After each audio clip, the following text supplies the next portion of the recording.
يا ربنا اعترفنا بأننا أقترفنا وآننا أسرفنا على لظى أسرفنا.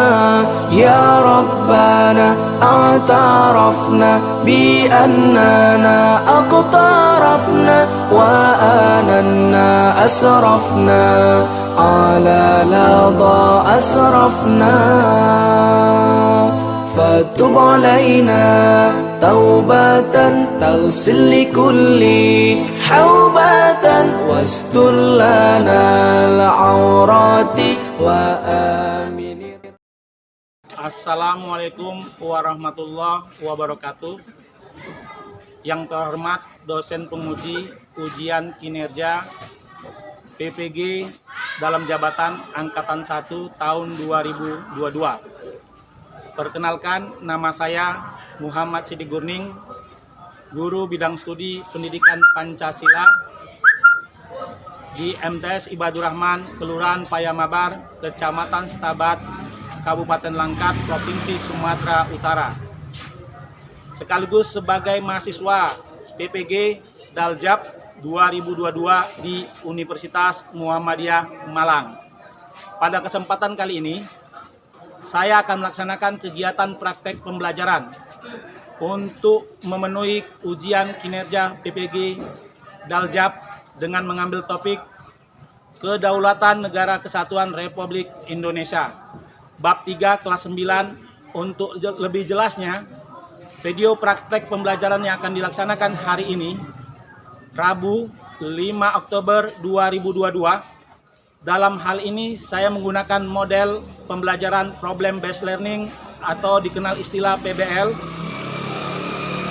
dengan metode ceramah singkat dan curah pendapat brainstorming dengan memanfaatkan fasilitas lab komputer menggunakan IT untuk peserta didik. Ayo saksikan. Assalamualaikum warahmatullahi wabarakatuh. Waalaikumsalam warahmatullahi wabarakatuh. Bagaimana kabar anak-anak sekalian? Alhamdulillah. Oke. Kelas kita gimana? Bersih? Bersih. Semua berjalan dengan baik ya. Ya, siapa ketua kelas di sini? Ketua kelas kita mana hadir? Hadir. Oh. Gimana anggota-anggotanya, sehat? Sehat oleh. Alhamdulillah. Untuk kita dapat memulai pembelajaran hari ini, marilah kita berdoa. Assalamualaikum warahmatullahi wabarakatuh. Waalaikumsalam warahmatullahi wabarakatuh. Sebelum kita memulai pelajaran, alangkah baiknya kita untuk berdoa agar bisa menerima pelajaran yang pada hari ini. Ikuti saya. Raditu billahi robba. Raditu billahi robba. Wabil islami dina. Wabil islami dina. Wabi Muhammadin nabiyya wa rasulah. Wabi Muhammadin nabiyya wa rasulah. Allahumma la sahla Allahumma la sahla illa ma ja'altahu sahla illa ma ja'altahu sahla wa anta taj'alul hazna wa anta taj'alul hazna idza syi'ta ya rabbi sahla. idza syi'ta ya rabbi sahla. Alhamdulillah, kita sudah membaca doa bersama-sama. Tujuan doa salah satu adalah semoga kita mendapat sebuah semangat spiritual yang dimana Allah melapangkan kepada kita untuk bisa menerima mata pelajaran nantinya. Selanjutnya, kita untuk lebih semangat lagi, kita akan mencoba meminta kepada peserta didik siapa yang mau memimpin menyanyikan lagu untuk lebih semangat lagi untuk mengikuti mata pelajaran hari ini. Ada yang mau ini? Silakan. Nama saya Lukia Dansa. Agar hari ini kita lebih semangat untuk belajar, lebih baik kita akan menyanyikan lagu Aku Ingin Jadi Hafiz Quran. Untuk teman-teman dipersilakan untuk berdiri.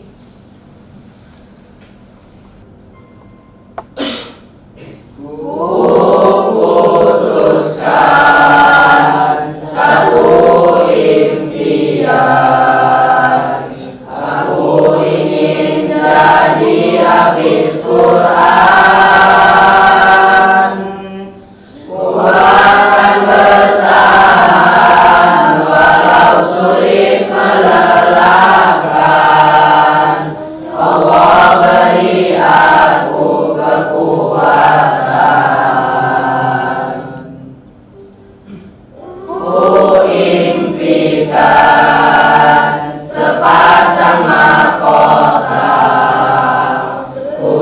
Kuberikan di akhirat kelak sebagai pertanda bahwa kau sangat kucinta. Aku cinta engkau karena Allah. Ku cinta Ummi, ku cinta Abi, ku harap doamu selalu dalam hati. Ku cinta Ummi, ku cinta Abi, ku harap bersama di surganya nanti.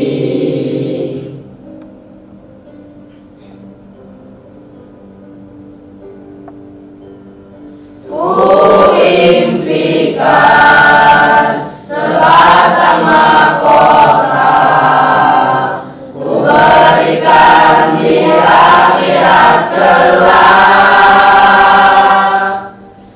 sebagai pertanda bahwa kau sangat kucinta. Aku cinta engkau karena Allah. Ku cinta Ummi, ku cinta Abi, ku harap doamu selalu dalam hati. Ku cinta Ummi, ku cinta Abi, ku harap bersama di surganya nanti.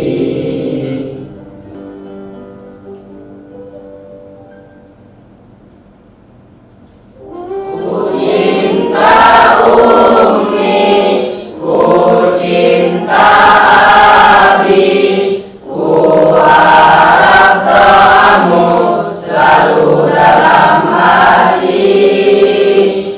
Ku cinta Ummi, ku cinta Abi, ku harap bersama di surganya nanti. I love you Ummi, I love you Abi, I love my family, forever in my heart. I love you Ummi, I love you Abi, I love my family, forever in my heart. Ari Dermawan ada? Logi Ariansa. Hadir boleh.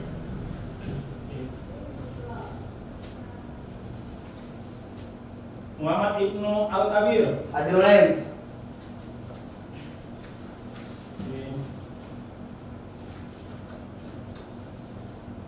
Rangga Surya Pratama. Hadir boleh. Muhammad Ardian. Hadir boleh. Niki Sulariski. Hadir boleh. Kaisa Rayuan. Boleh. Muhammad Al-Usman Zulkarnain. Hadir boleh. Syahid Al-Faqih. Hadir boleh. Fajar Alwi. Hadir boleh. Abdan Sukron. Hadir boleh. Sami Al-Fariji. Hadir boleh. Muhammad Rizki. Hadir boleh. Albino Ardiansa. Hadir boleh. Ada yang belum dipanggil? Insya Allah udah semua ya. Alhamdulillah. Apa kita? Santri Ar-Rahman berprestasi dan terangkat mulia. Alhamdulillah, amin. Semoga apa yang disampaikan, semoga materi minggu lalu apa? Tentang apa kita?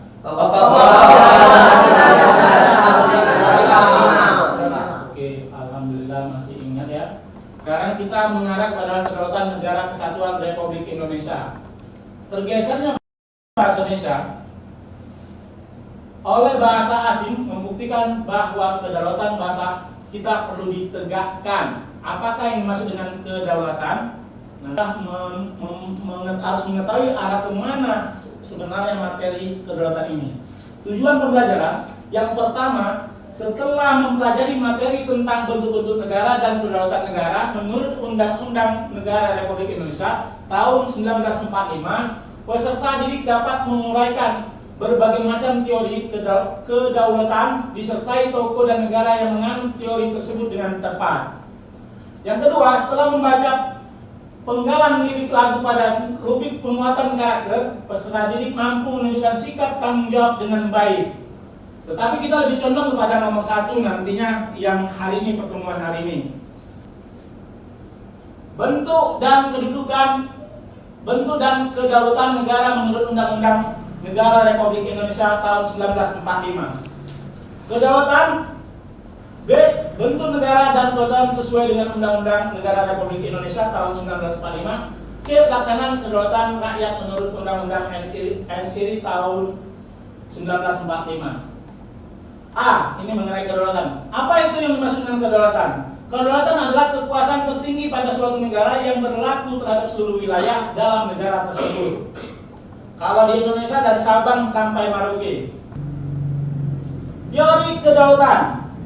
Ada 5 macam teori kedaulatan. Yang pertama, teori kedaulatan Tuhan. Kedua, teori kedaulatan raja. Yang ketiga, teori kedaulatan negara. Yang keempat, teori kedaulatan hukum. Yang kelima, teori kedaulatan rakyat. Hanya sekilas yang Muallim sampaikan dalam hal ini. Kita sama-sama kita simak video yang Muallim putar nantinya. Video pertama ini adalah perjuangan bangsa kita, rakyat kita dalam memperjuangkan kemerdekaan, dalam memperebut kedaulatan rakyat Indonesia. Ini perjuangan yang penuh dengan pengorbanan darah, harta, jiwa, dan raga. Semua dikorbankan dalam memperjuangkan republik ini.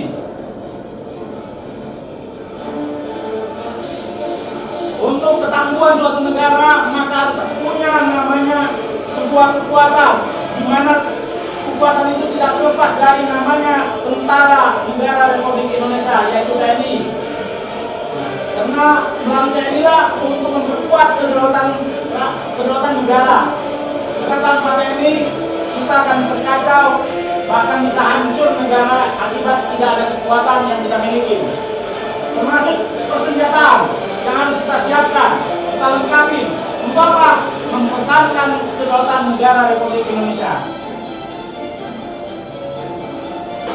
Ini senjata apa? TNI untuk mempertahankan negara kita ketika ada gangguan keamanan dari negara-negara luar.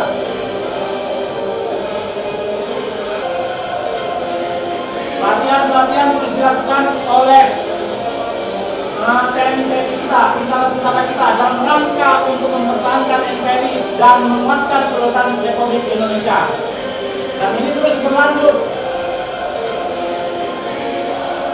Karena tanpa latihan negara kita juga lemah, maka TNI akan melakukan berusaha sebaik mungkin untuk menjaga NKRI. Nah, begitu juga daerah laut. TNI Angkatan Laut juga harus dikuasai laut, darat, dan termasuk udara. Harus dikuasai oleh suatu kekuatan yang untuk mempertahankan negara Republik Indonesia, sehingga kedaulatannya sangat disegani dan ditakuti. Bahkan bagaimana kita bisa tampil di dunia menjadi negara yang disegani dan ditakuti.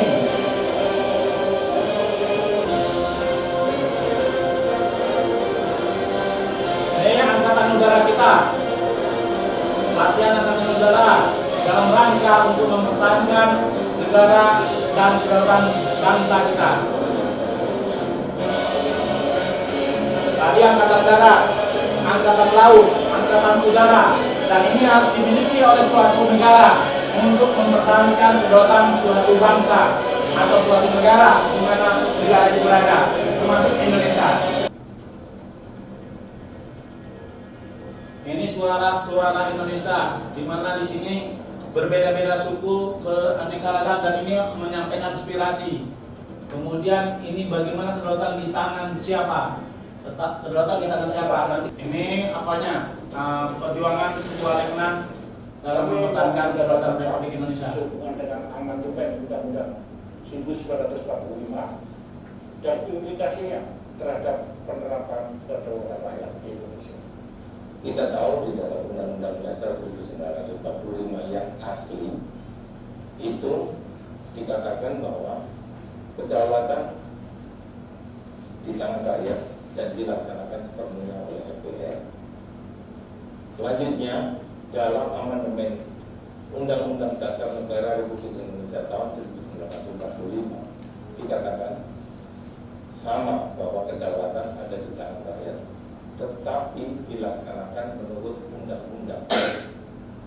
Dari amandemen ini, dari perubahan ini, terlihat jelas bahwa yang pertama, wujud kedaulatan rakyat itu dilaksanakan penuh oleh MPR.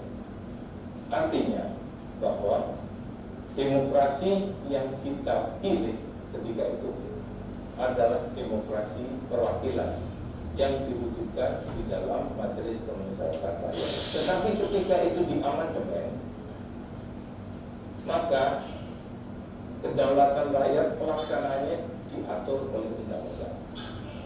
Implik kepentingan-kepentingan itu maka sesungguhnya telah terjadi barter kepentingan di antara partai-partai yang mengusung dengan calon-calon itu sendiri, sehingga yang terlihat terjadi perubahan besar. Kedaulatan prakteknya bukan di tangan rakyat, tetapi kedaulatan ada di tangan partai politik.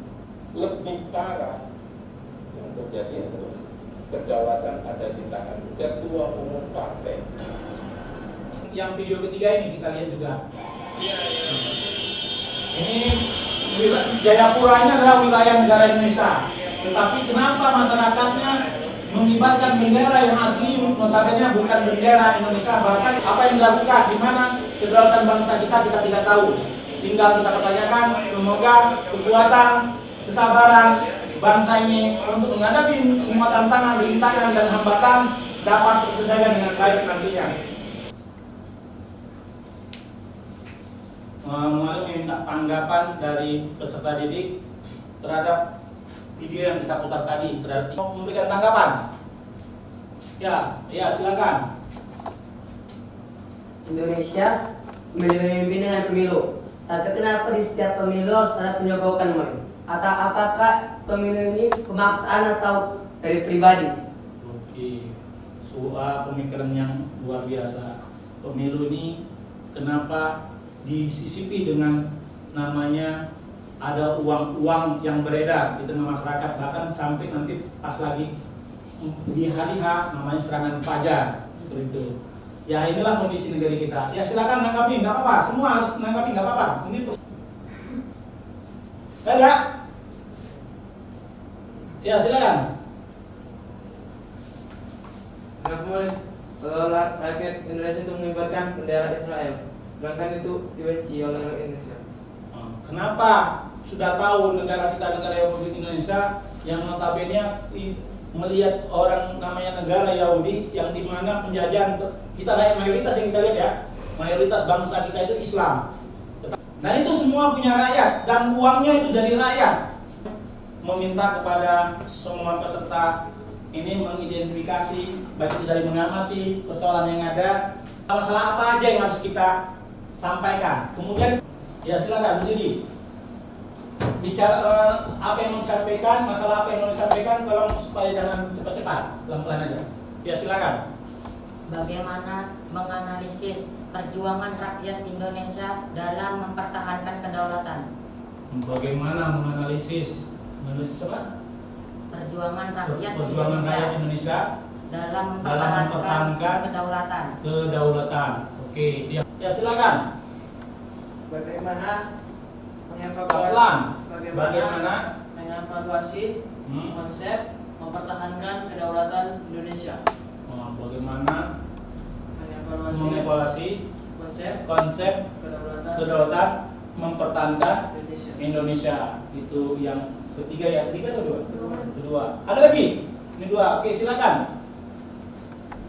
Apakah sistem pemilu atau demokrasi dapat menjaga kedaulatan? Apakah sistem pemilu dan demokrasi bisa menjaga kedaulatan? Itu masalah. Oke. Kita tampung terus. Ada lagi?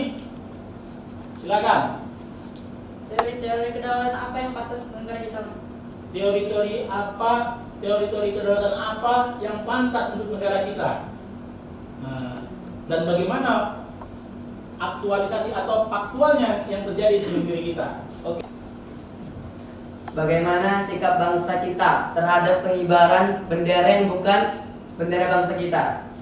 Nah, bagaimana sikap kita, sikap bangsa, sikap penguasa, sikap negara terhadap orang atau oknum-oknum yang melakukan sebuah perbuatan yang dianggap itu telah melecehkan atau merusak kedaulatan itu sendiri. Ya, silakan. Apa tindakan negara terhadap oknum-oknum yang melawan kedaulatan negara dengan mengibarkan bendera yang bukan bendera bangsa kita? Nah, apa tindakan yang dilakukan aparat penegak hukum terhadap oknum-oknum yang melakukan perlawanan yang bisa merusak kedaulatan bangsa kita? Terus, Bagaimana menganalisis prinsip kedaulatan penyelenggaraan Indonesia? bagaimana menganalisis prinsip kedaulatan penyelenggaraan Indonesia, penyelenggaraan pemerintahan Indonesia. Nah, ini ada berapa pertanyaan deh? Udah semua, udah selesai? Udah ya, 7. Nah, nanti setelah mulai tampung nih, mulai pilih-pilih ya, serahkan aja sama murid ya. Oke? Nah, yang mana yang mau kita bahas? Membentuk kelompok dulu supaya menyelesaikan. Kita ada berapa jumlahnya? 25. Oke. Dan 25 kita bagi 3 aja. Ada yang 8, ada yang 9. Mana ketua kelas? Jadi ketua kelompok kan? Nah, jadi ketua kelompok. Nah, ketua kelas tadi kasih mana? Siapa lagi ketua kelompoknya? Contohnya? Luki ada yang siapa? Mana Luki? Siap. Oke. Yang selanjutnya, yang ketiga. Syed Al-Faqih. Mana Syed Al-Faqih? Nah, siap jadi ketua kelompok? Siap. Oke. Mohon kasih kesempatan ya, tiga-tiga ini mencari anggota-anggotanya. Setelah itu, tolong nama-nama anggotanya diserahkan sama muallim.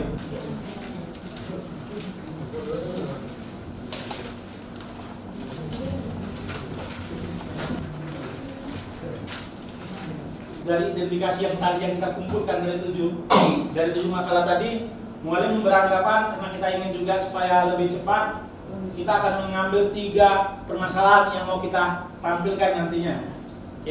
Ya, mana kelompoknya dari siapkan? Sini. Nama-nama kelompoknya. Siapa ketua kelompoknya?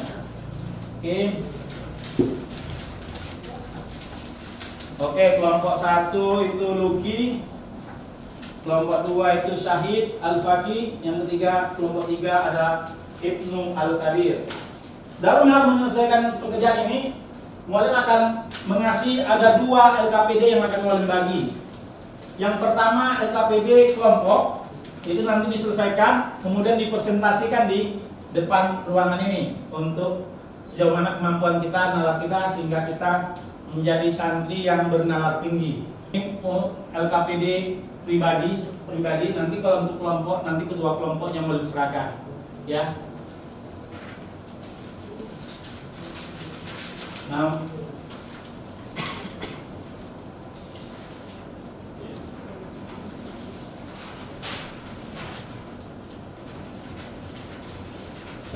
pribadi juga nanti penilaian yang akan dinilai.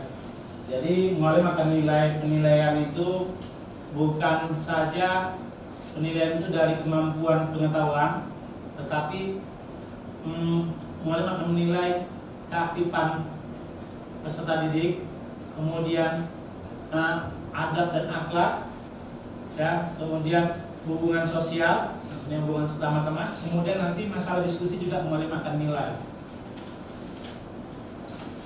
ya.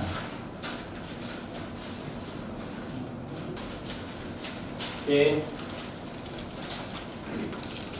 Nanti pas lagi menelusuri yang ada di ini kan kita di ruang lab. Lab ini alhamdulillah kita ada komputer semua dalam kondisi ada jaringan internetnya. Maka manfaatkanlah jaringan internet ini untuk mencari atau membantu menyelesaikan masalah yang kita identifikasi tadi, yang 3 masalah ini. Nah, cari kemudian kumpulkan jawab.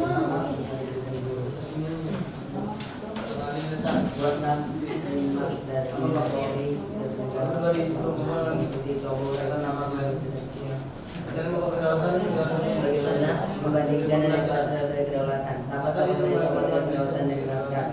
Buatlah minat dengan mulai dari internet dan buku teks.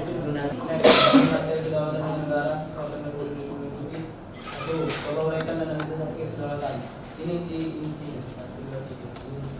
Bagaimana membandingkan dan kelompok Baca dari atas. Barat kerja dari 1 kedaulatan negara Kesatuan Indonesia. Nama kelompok Mengganteng. Ketua kelompok Muhammad Kemal Kabir. Anggota kelompok Muhammad Ardiansyah Putra, Abdul Bari Andrea, Diki Ari Darmawan, Fajar Alwi Effendi, Rasya Rifani, Ridwan Syirsyad. Materi pokok kedaulatan negara Kesatuan Republik Indonesia. Tujuan pembelajaran 1. Peserta didik menguraikan dan menganalisis hakikat kedaulatan. Peserta didik menyajikan laporan tentang kedaulatan. Peserta didik membandingkan teori-teori kedaulatan. 2. Bagaimana membandingkan dan evaluasi teori-teori kedaulatan. 3. Siapa-siapa saja tokoh teori kedaulatan dan jelaskan.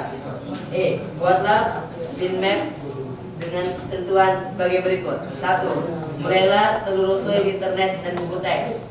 2. Gunakan kata atau kalimat untuk gagasan sentral dalam menelusuri internet. 3. Kumpulkan dan pilih sesuai dengan materi yang mau dibahas, lalu satukan dalam bentuk PPT dan lalu dipresentasikan. Jadi malah kita menjawab soal-soal yang telah diberikan secara bersama.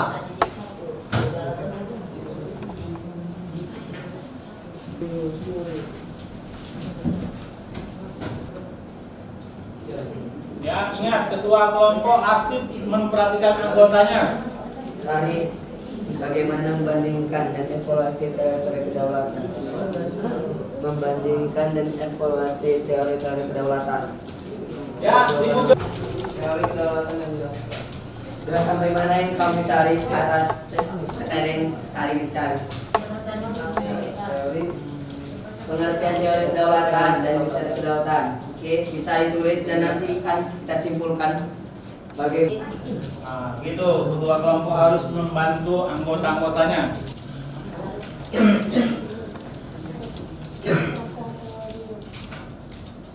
Peserta didik menyajikan laporan tentang dan kedaulatan. jelaskan.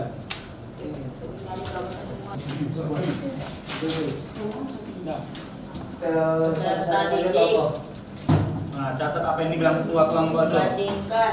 Nah. Nah, dari kopi silakan ini serahkan sama muallim testisnya. Ini kelompok berapa? Nah, alhamdulillah kelompok 1 sudah selesai, sudah diserahkan testisnya. Insya Allah nanti muallim akan ingatkan penilaian dari awal pertemuan kita tadi dimulai dari keaktifan menanggapi video sampai dengan nanti kita melakukan quizzes, ya. Sampai dengan quizzes nanti kita akan kasih nilai sejauh mana. Apakah itu nilai kepribadian, nilai sosial, sampai dengan nilai kemampuan, yaitu pengetahuan.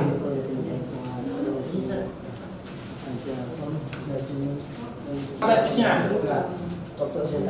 Oke, nah ini kelompok 2 sudah mengumpulkan hasil karya atau hasil menyelesaikan permasalahan yang ada. Ini kelompok 2. Oh, ini alhamdulillah kelompok 3 sudah selesai juga mengumpulkan hasil dari permasalahan yang diselesaikan. Nanti ini ada nama-nama. Siapa nama yang terpilih, dia kelompok berapa yang maju kelompok itu. Paham kan? Kalau terpilih kelompoknya juga maju gitu. Ya. Nah, nggak mungkin nanti kita tunggu datang keluar kelompok. Oh, jauh kali cuma 3 kelompok. Nah. Oke, udah paham? Oke, kita coba kelompok siapa yang akan tampil ke depan.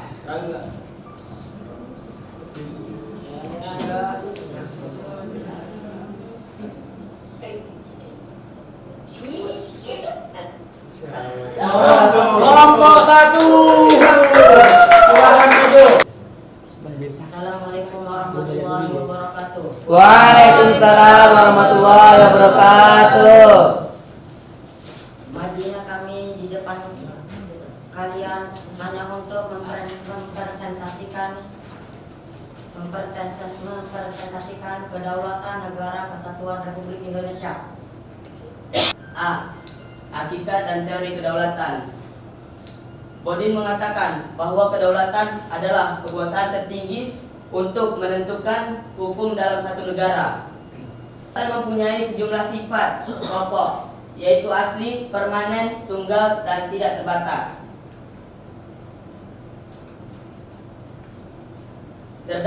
Terdapat beberapa teori kedaulatan, antara lain teori kedaulatan Tuhan, 2. Teori kedaulatan raja, 3. Teori kedaulatan negara. Akhirnya pelaksanaan kedaulatan rakyat diubah menjadi dilaksanakan menurut Undang-Undang Dasar Negara Republik Indonesia tahun 1945. 1959.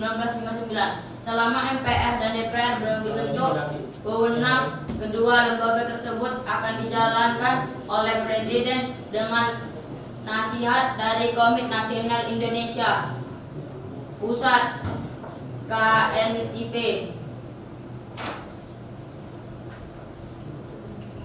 Nanti ya lanjut terus. Kalau memang udah nggak sanggup ganti. Demokrasi Parlementer 1945-1959. Pada perkembangan selanjutnya, KNIP melalui Badan Pekerjaan mengajukan petisi kepada pemerintah, yaitu agar para Menteri Kabinet bertanggung jawab kepada KNIP, bukan kepada Presiden. Oke, kita beri aplaus kepada kelompok 1. Luar biasa tampil untuk mempresentasikannya dengan menggunakan pointer. Sekarang kita kelompok selanjutnya, kelompok siapa? Ya, kita buktikan. Kelompok terakhir, kelompok yang akan tampil setelah itu tidak perlu lagi diputar ya. Kita putar, ini kelompok siapa? Kalau dia masuk di kelompok 1 juga, tes lagi ngulang. Iya iyalah, kan kelompok 1 udah tampil. Kelompok berapa nih? Kelompok 2 maju. Konsep kedaulatan rakyat dalam sistem pemerintahan Indonesia. Itu makna kedaulatan. Dari mana kedaulatan ini terbentuk menjadi pengertian kedaulatan rakyat di Indonesia. Sistem pemerintahan Indonesia. Sistem pemerintahan Indonesia, peran lembaga negara, sikap positif terhadap kedaulatan, sikap positif bentuk penerapan. Kami dari kelompok 3 ingin mempresentasikan. Sebelumnya saya akan memperkenalkan nama.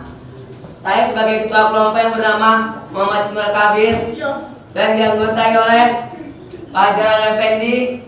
Di sini kami akan menjelaskan tentang kedaulatan rakyat dalam sistem pemerintahan Indonesia. Negara demokrasi. Yang pertama, adanya lembaga perwakilan rakyat. Yang kedua, susunan kekuasaan badan atau majelis ditetapkan dengan undang-undang. Yang ketiga, kedaulatan rakyat dilakukan oleh majelis atau badan yang bertujuan mengawasi pemerintah. Yang keempat, ada pemilu. Tidak paham? Semakin paham? Mungkin hanya ini. Kami terima kasih atas perhatiannya dan mohon maaf atas segala kekurangan. Assalamualaikum warahmatullahi wabarakatuh. Waalaikumsalam. Ya, kasih aplaus sama kelompok 3. Oke, kita sudah jelaskan. Kedaulatan apa?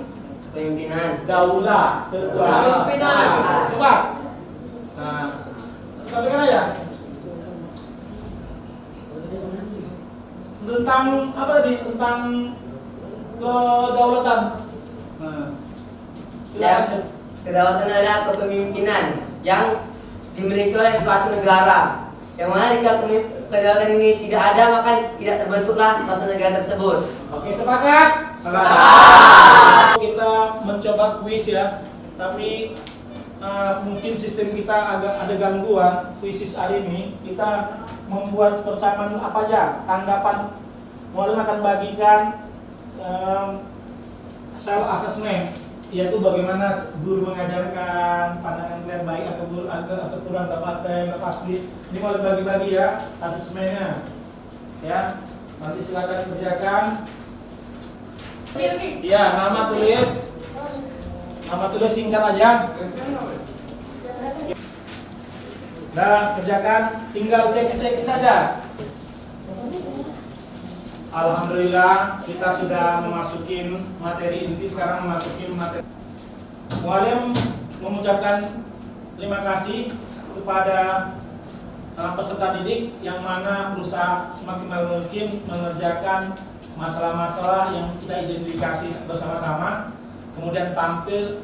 Mualim menilai luar biasa, sangat bagus, baik itu dari kelompok 1, 2, dan 3 luar biasa. Intinya kalian punya kemampuan untuk tampil ke depan yang akan lebih baik lagi.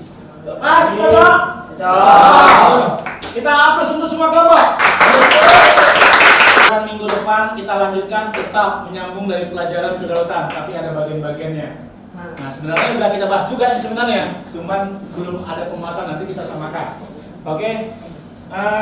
Kemudian sebelum kita tutup, Mualim hanya ingatkan, kita hidup ini yang bisa memajukan diri kita bukan Mualim dan bukan siapa, tetapi kita. Dengan cara apa? Belajar dengan sungguh-sungguh, berani menampilkan kemampuan kita. Walaupun tak punya kemampuan, berusaha untuk tampil, dan ketika tampil berusaha untuk memperbaiki. Ini pesan dari Mualim, jangan takut untuk tampil. Tetapi kalau tampilnya harus ada ke depannya memperbaiki. Jangan nanti tampil ke depannya tetap hanya ingin tampil aja, ini salah. Jadi perbaikan-perbaikan itu butuh. Jadi pesan Mualim, tetap belajar dan jangan menyerah. Apalagi kita di pondok pesantren yang tiap hari notabene kita hadapi secara mandiri. Kenapa? Karena orang tua kita tidak berada di sini. Harapan orang tua ketika kita di pondok pesantren adalah supaya menjadi anak-anak yang soleh. Makna dari anak yang soleh adalah anak-anak yang berilmu, baik itu ilmu umum maupun ilmu agama. Jadi bukan anak soleh hanya soleh gitu aja, melaksanakan sholat di rumah aja pun bisa, paham kan? Tapi karena dititipkan di pondok, manfaatnya ke sana. Pembelajaran ini dengan berdoa. Siapa yang memimpin doa penutup? Ya, silakan siapa? Ya. Berdoa. Subhanakallahumma wa bihamdika. Subhanakallahumma wa bihamdika. Asyhadu an la ilaha illa anta. Asyhadu an la ilaha illa anta. Astaghfiruka. Astaghfiruka. Wa atubu ilaik. Rangkaian demi rangkaian telah kita lalui. Pesan Mualim lagi sekali lagi, jadilah anak-anak yang berbakti kepada, yang pertama adalah kepada orang tua, yang kedua adalah kepada bangsa dan negara, yang tidak lupa, yang terakhir mengelilingi seluruhnya adalah berbakti, berbuat untuk agama Allah. Sampai di sini aja yang bisa Mualim sampaikan. Lebih dan kurang yang Mualim lakukan ini untuk kita bersama supaya lebih baik lagi ke depan. Billahi bisabil haq, fastabiqul khairat. Assalamualaikum warahmatullahi wabarakatuh. Waalaikumsalam warahmatullahi wabarakatuh.